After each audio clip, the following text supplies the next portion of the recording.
This week's Daily Dose Learning has been sponsored by the Levian family for Refuah Shalema of Yafa Bat Miriam, Yehuda ben Yafa, and Rafael ben Michal, and Rafael B'toch Shar Chulei Israel.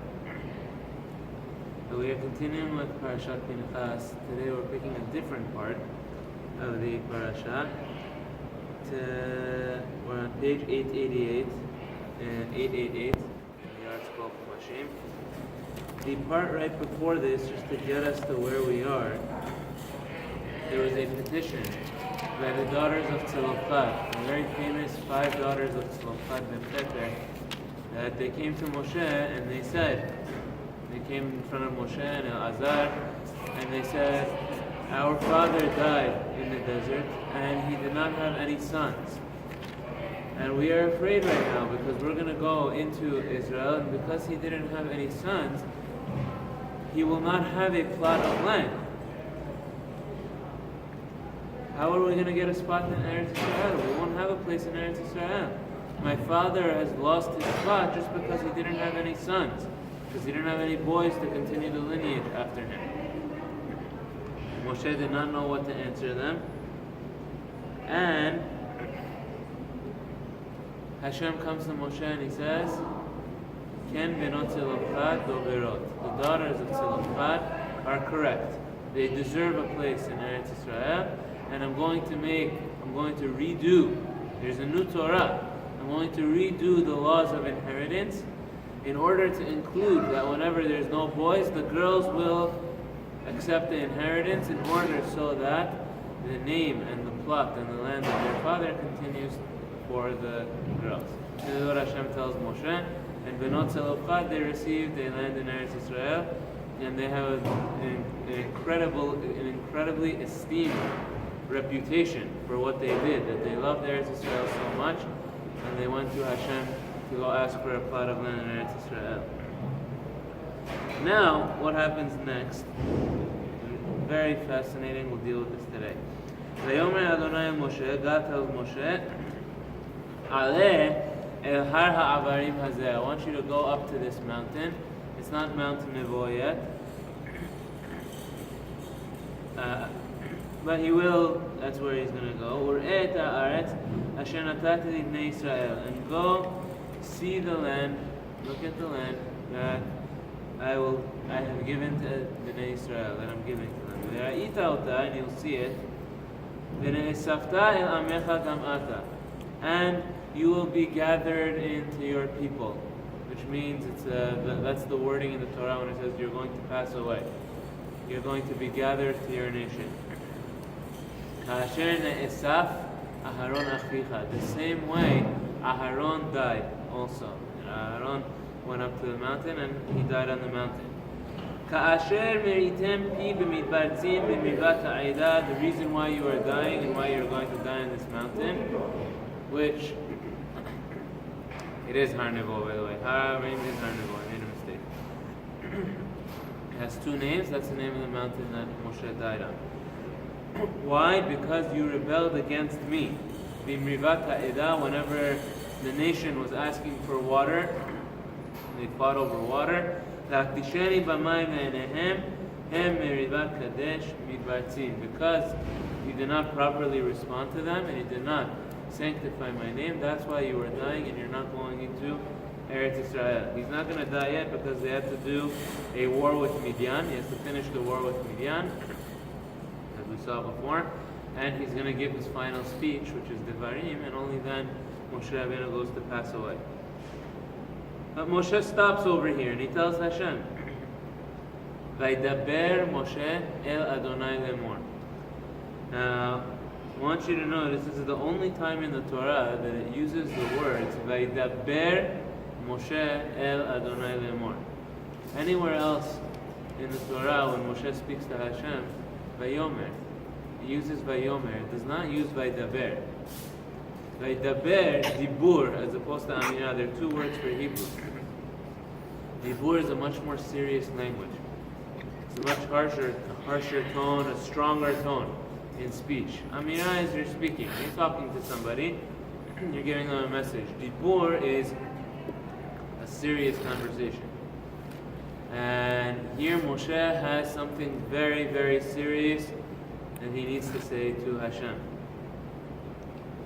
Yifkod Adonai Elohei haruchot lechol basar ish al ha'edah. He says, Hashem, please, may Hashem appoint, may Hashem Elohei haruchot, the God of all flesh, the God of all spirits, may Hashem appoint al ha'edah, over the assembly, over the nation, Ish asher yetzeh lifnehem. I want a man, appoint a man, asher yetzeh lifnehem, who will go out in front of them, who will lead them. V'asher yavo lifnehem, and who will come back before them, and who will lead them. V'asher yotzihem, v'asher yevihem, which will bring them out, which will bring them in. V'lo tiyeh adat Adonai, and don't let the nation of God be katzon asher en lahem ro'eh. Don't let it be like a sheep without a shepherd. Right? Don't let it be like a group that doesn't have a leader, that doesn't have a direction and a guide. Moshe is worrying now about who's going to come after me.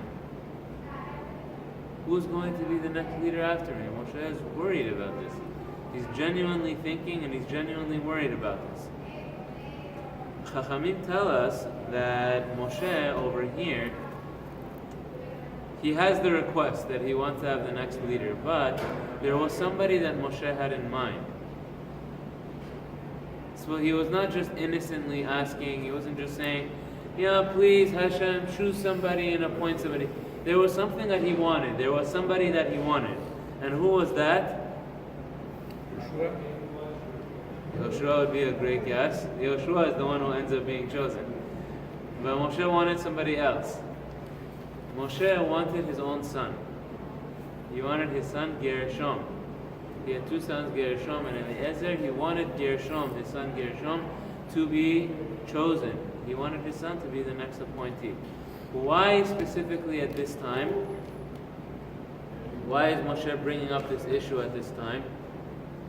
So, Rashi in the commentaries, they bring up a couple of points. First of all, he says he noticed that Tzilofchad, the daughters of Tzilofchad, which we just mentioned, they had made a request to get a portion of land in Eretz Israel. They had made a request for a certain inheritance. And Moshe thought to himself, oh, they had their request answered. Says, maybe this is a good time for me. At the same time that they had their request answered, let me also put in my own request. Be'ezrat Hashem, hopefully I should also get an answer that Gershom should be the chosen leader, next leader for Am Yisrael. So that was one calculation Moshe had. There's another thing Chachamim point out, very, very, very nice, very interesting. It says, and you will, Ne'esaftai lamecha, you will be gathered to your people, you will pass on to the next world. Ka'asher ne'esaf Aharon achicha, the same way Aharon had passed away. Now what was the way that Aharon passed away? Chachamim tells us Moshe wanted to die the same way Aharon died. Neshika. He wanted the mitad neshika, the way Chachamim explain it, is he had a kiss from Hashem. And that was it. There was no pain, there was no sign. He went up to the mountain, he received a kiss from Hashem, and that's how he died. Moshe wanted that death, but even more than that. I read Rabbi Jonathan Sachs, he brought the Ktav Sofer. The Ktav Sofer is a beautiful explanation which connects directly to what is going on here.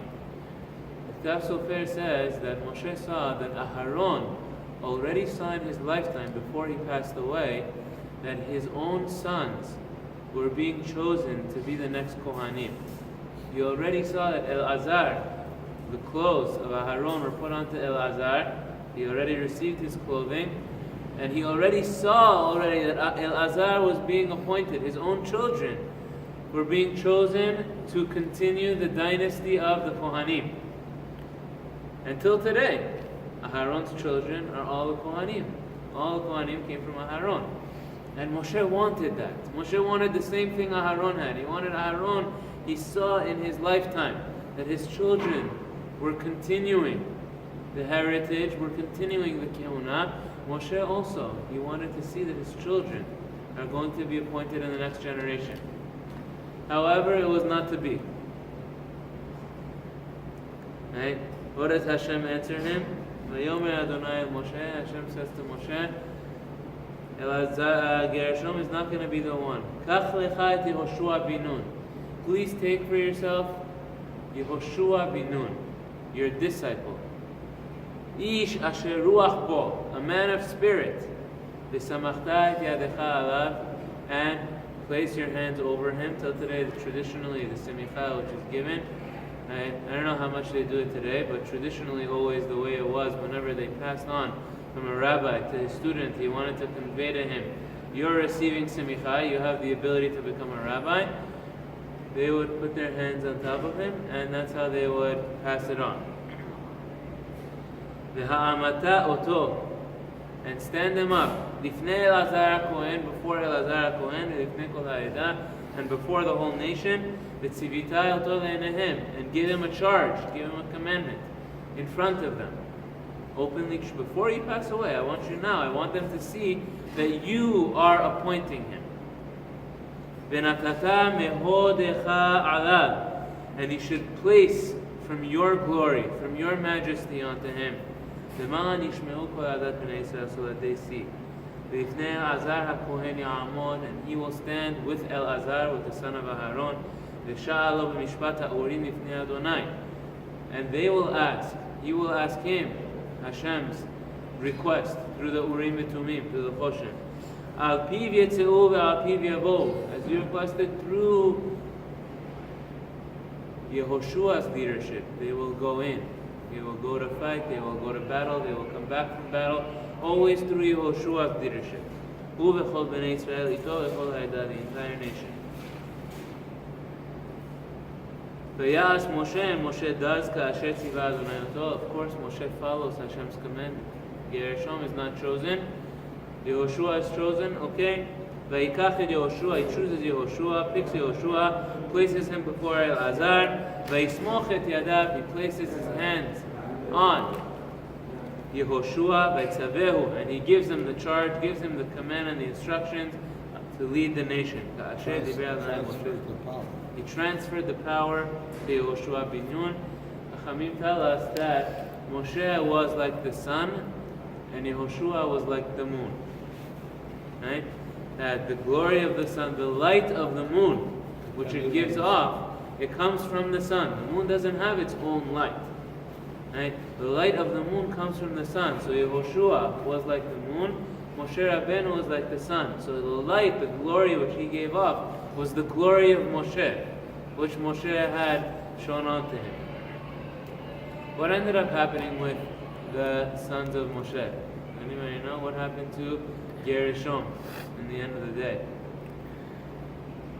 So at the end, there's a story at the end of Sefer Shoftim. At the end of the Sefer Shoftim, if you read it towards the end, it says that there was a guy by the name of Micha, a Jewish guy, the tribe of Ephraim, and he decided to start his own Avodah Zarah cult. He decided to get together he got an idol, he started in his house, and there was a guy by the name of Yonatan. Yonatan was a Jewish guy also, and he starts going around. He's going place to place, maybe looking for a job, and he comes across one day this guy Micha. And Micha, he said, come, I have an Avodah Zarah, you be the priest, you be the Kohen.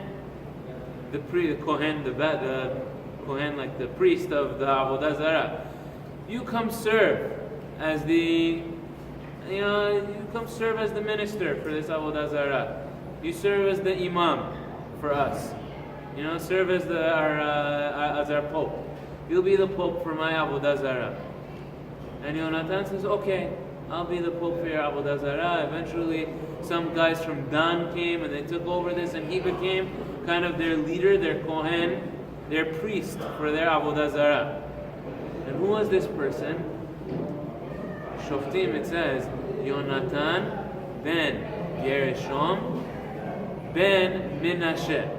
It says his name is Yonatan, the son of Gershom, the son of Menashe. But in the text, the Nun of Menashe is written a little bit higher. And Chachamim say something very shocking. They say the Sofrim, they were in such horror.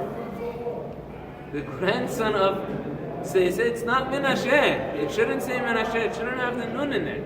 It's Yonatan ben Gershom ben Moshe. The grandson of Moshe Rabbeinu. The Sofrim were in such horror that this could be the result that came from Moshe Rabbeinu. His grandson became a Kohen and a priest, not for Judaism, a priest for Avodah Zarah. And they said, it can't be Moshe again. They said, they'll put a Nun over there. Ben Menashe. But it's not Menashe, it was Moshe. Now, how could it be that the grandson of Moshe, how is it possible that not only, the greatness didn't come out, the leadership didn't come out, he became a leader for Avodah Zarah. He became a priest for Avodah Zarah at the end of the day. How is it possible? So there are different explanations of how this could be. Again, it's a shocking, it's a horror in and of itself. There are some that explain that possibly it's because his children, they were raised with Moshe's father-in-law, with Yitro, for a very long time. It says that Yitro, whenever he visited Moshe in the desert, it says Yitro brought with him Tzipporah and the two sons. Meaning Moshe had gone to Egypt, he was on his own for a very long time. Moshe, for a very long time, when he was leading the nation in the desert, he was on his own, he was by himself. His children and his wife were with his in-laws, were with his father-in-law Yitro, who was of Avodah Zarah. And they say maybe his sons had learned something from Yitro, and that's why they were not there. This is one explanation. Second explanation is that they say Moshe connected. Moshe, as a leader of Israel, was so occupied with his work in leading the nation, he didn't spend enough time with his family. The same way you see today, sadly, there are many people that are that way when it comes to their businesses. There are many people in community work. There are Rabbanim that are that way also, unfortunately. There are many people in their businesses also. They work so hard and they devote themselves so much to their business, or they devote themselves so much to their community. It happens to Rabbanim also these days. They don't spend enough time with their children. They don't spend enough time with their family. In order to gain their love and gain their respect and impart their values. And instead their children resents them because they don't spend enough time with them and they don't give them enough attention. So some say possibly this might have happened with Moshe. The Miriam and Aharon, they criticized Moshe for not spending enough time with his wife. Maybe it was the same thing with all of his family. That he didn't get it. This might have been something that had to do with it. But there's also a third element, and I'll finish with this point. And that is, the Mishnah in Pirkei, the Mishnah says the following. The Mishnah says that there's three crowns. You have the crown of Malchut, of kingship. You have the crown of Kehuna, of Kohanim, and you have the crown of Torah. The crown of Melucha, of kingship, was given to David HaMelech. David HaMelech took it, and it's passed down from parent to child. The crown of Kehuna, of being Kohanim, was given to Aharon, and it went to Aharon and his children. The crown of Torah is Kol Mi Sherotzeh Yavo V'Yitov. Anybody who wants the crown of Torah should come and take it. It is not hereditary. It's not hereditary. It's not a Yerusha. It's not something that a person gains from his father. There is no direct translation that just because a father has Torah, the child will have Torah, or the vice versa, that maybe a father doesn't have Torah, but the child becomes a Talmid Chacham. When it comes to taking care of practical matters, like the kingship, like the kehuna, it can be passed down from parent to child. But when it comes to the spirituality, to the Torah, the connection to Hashem, the understanding, the love of Torah, this is something which is personal. It comes to the individual. And of course, parents and community leaders and teachers have to strive to educate and give love and do their part and do their part. But at the end of the day, a child will take his own path. It's not something that transfers automatically in Yerushalach. And part of it is Hashem wanted that to be the system, because if it wasn't Yerusha, people, everybody would come and say, oh, but my father is this great rabbi. So you have to realize, well, who are you? Every person has to take individual responsibility to achieve that greatness. And it works both ways. It's not something that is transferred parent to child, that you say, oh, he's a great rabbi, his children is going to be a great rabbi. He's this, his children is nothing also. We shouldn't treat them with that respect either. It's not passed that way. You could have a person who's a great Rav, his children won't have it. His children are not going to inherit the Torah. You could have a person that they didn't achieve so much, they didn't gain so much, but their children decide to go study, they decide to go learn and educate themselves, and they become great leaders, and they become tremendous leaders. And one of the things that happens here is when it came to Moshe, his children unfortunately, did not receive the crown of Torah.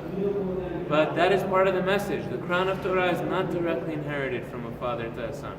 The crown of Torah is something which each person has to take responsibility for himself and say, I am going to go out and acquire it. I'm going to come to shiur at 7:35 a.m. before the minyan every single day, and I'm going to make sure that I acquire that crown of Torah, that I acquire that inspiration, and I acquire those lessons. And that each person has to take that to himself. It's not something, it's not something that's an inheritance for you. The same way money can be an inheritance for you.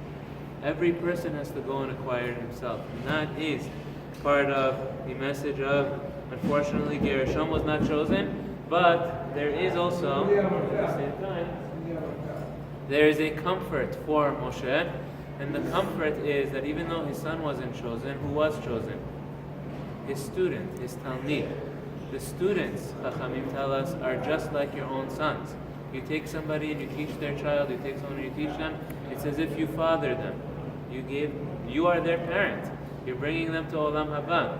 And although Gershom wasn't chosen, Moshe's Talmid, who was worthy and who deserved it, Yehoshua was the one who was chosen, and Yehoshua, and in actuality Hashem was right. Yehoshua was one of the best leaders, that at his time the entire Jewish people was following Torah. He was one of the few that was able to accomplish it. Yehoshua, who deserved it and who was worthy, who was a student of Moshe, who acquired his light from Moshe, he was able to be chosen. Gershom did not end up deserving it, and he did not receive it. So Shabbat Shalom Borach.